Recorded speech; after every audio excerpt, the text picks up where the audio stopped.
다산 정약용이 유배지에서 안녕하세요.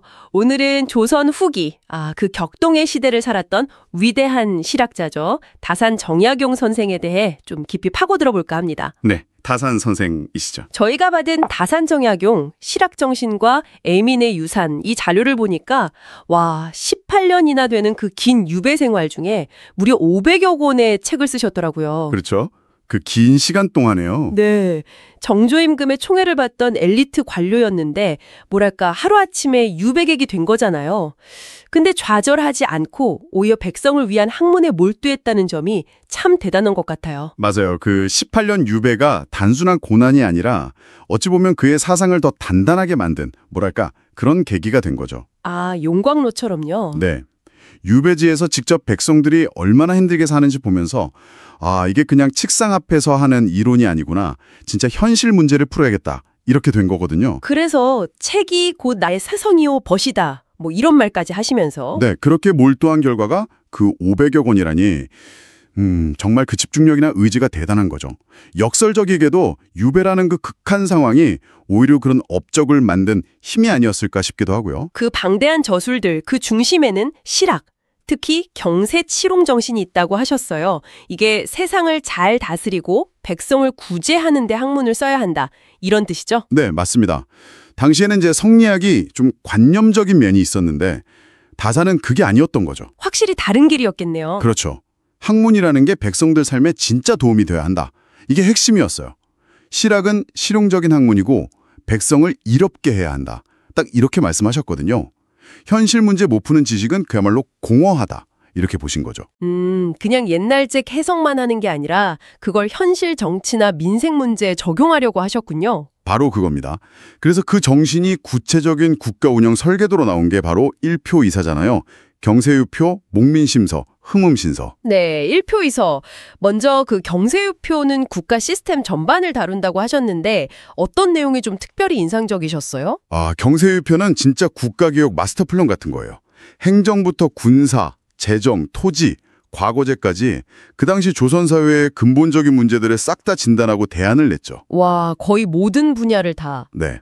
특히 저는 그 토지 문제, 이걸 정말 심각하게 보셨다는 점이 중요하다고 봐요. 정전제나 여전론 같은 아이디어를 제시했는데 핵심은 결국 토지가 소수에게 막 쏠리는 걸 막고 농민들이 안정적으로 살 기반을 만들어주자, 좀 더 공평하게 나눠보자, 이런 고민이었어요. 당시로서는 진짜 파격적인 생각이었죠. 그렇죠. 그 거대한 그림 아래에서 지방행정의 세세한 부분을 다룬 게 목민심서.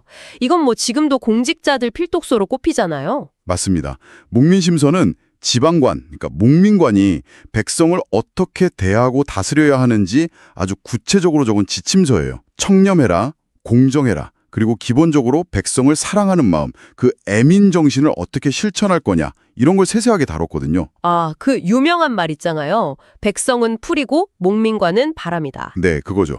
리더의 역할이나 책임이 백성들 삶에 얼마나 직접 영향을 주는지 그거 강조하는 거예요. 시대를 넘어서는 공직윤리의 정수라고 할 수 있겠죠. 그렇군요. 그럼 마지막 흠음신서는 법, 정의? 이런 쪽 이야기겠네요? 네, 맞아요. 형벌이나 재판 절차에 관한 책입니다. 형벌은 생명을 다루는 일이니 신중하고 또 신중해야 한다. 이게 다산의 생각이었어요. 억울하게 옥살이하거나 너무 과한 벌 받는 걸 막으려고 노력한 거죠. 구체적으로 어떤 걸 강조했나요? 증거에 기반해서 판결해라. 절차는 공정해야 한다. 그리고 피의자 인권도 존중해야 한다. 이런 것들이요. 지금 기준으로 봐도 굉장히 앞서 나간 사법정의 원칙들을 제시했어요. 와, 이런 제도 개혁뿐 아니라 과학기술에도 관심이 많으셨다는 게 또 놀라워요. 수원 화성 지을 때 그 거중기, 그거 개발해서 공사기간이랑 비용 엄청 줄였다는 얘기는 진짜 유명하잖아요. 네네. 거중기. 서양 과학기술책인 기기도설, 이걸 또 연구해서 직접 설계하신 거죠. 옛날 것만 고집하고 새 것 안 배우면 시대에 뒤떨어진다. 이런 생각을 하셨으니까요. 실용적인 거면 뭐든 배우고 적용하려 하셨군요. 네, 그런 거죠. 백성에게 도움이 된다면 분야 안 가리고요. 홍역치료법 정리한 마과의통 같은 의학책도 쓰셨고요. 진짜 철저한 실용주의자셨던 거예요. 듣고 보니까 이 모든 개혁안이나 학문적 성취, 그 뿌리에는 결국 애민, 그러니까 백성을 향한 깊은 마음이 있었네요. 정확합니다. 그게 없었다면 불가능했을 거예요.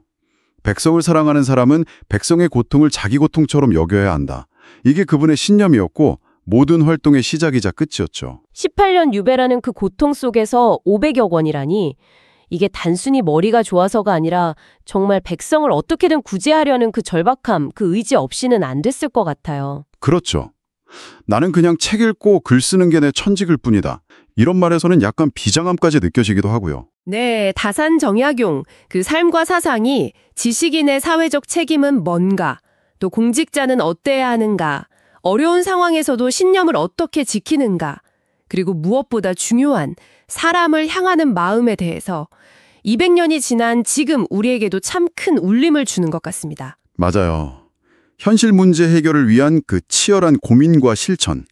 이게 바로 우리가 다산에게서 배워야 할 점이 아닐까 싶네요. 그의 실학 정신은 오늘날 우리가 겪는 복잡한 문제들을 푸는데도 중요한 영감을 줄 수 있을 것 같아요. 네, 이론에만 머무는 게 아니라 현실에 발딛고 계속 대안을 찾는 자세죠. 오늘 다산 정약용의 지혜를 함께 나눠봤는데요. 마지막으로 한번 생각해 보시면 좋겠습니다.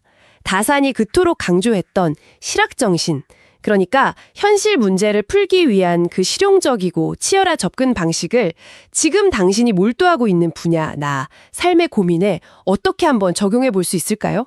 그의 지혜가 당신의 어떤 아하! 두 아들에게 보낸 편지, 술 마시는 법도 내 형이 왔을 때 시험 삼아 술 한 잔을 마시게 했더니 취하지 않더구나. 그래서 동생인 너의 주량은 얼마나 되느냐고 물었더니 너는 네 형보다 배도 넘는다 하더구나. 어찌 글 공부에는 이 아비의 버릇을 이을 줄 모르고 주량만 아비를 훨씬 넘어서는 거냐. 이거야말로 좋지 못한 소식이구나. 내 외할아버지 절도사공은 술 7잔을 거뜬히 마셔도 취하지 않으셨지만 평생 동안 술을 입에 가까이 하지 않으셨다. 벼슬을 그만두신 후 늙음하게 세월을 보내실 때에야 비로소 수십 방울 정도 들어갈 조그만 술잔을 하나 만들어 놓고 입술만 적시곤 하셨다. 나는 아직까지 술을 많이 마신 적이 없고 내 주량을 알지도 못한다. 벼슬하기 전에 중희당에서 3번 1등을 했던 덕택으로 소주를 옥필통에 가득 따라서 하사하시기에 사양하지 못하고 다 마시면서 혼자말로 나는 오늘 죽었구나 라고 했는데 그렇게 심하게 취하지 않았다. 또 춘당대에서 임금을 모시고 공부하던 중 만난 술을 큰 사발로 하나씩 하사받았는데 그때 여러 학사들이 곤드레만드레가 되어 정신을 잃고 혹 남쪽을 향해 절을 하고 더러는 자리에 누워 뒹굴고 하였지만 나는 내가 읽을 책을 다 읽어 내 차례를 마칠 때까지 조금도 차고 없게 하였다. 다만 퇴근하였을 때 조금 취기가 있었을 뿐이다. 그랬지만 너희들은 지난날 내가 술을 마실 때 반잔 이상 마시는 걸 본 적이 있느냐?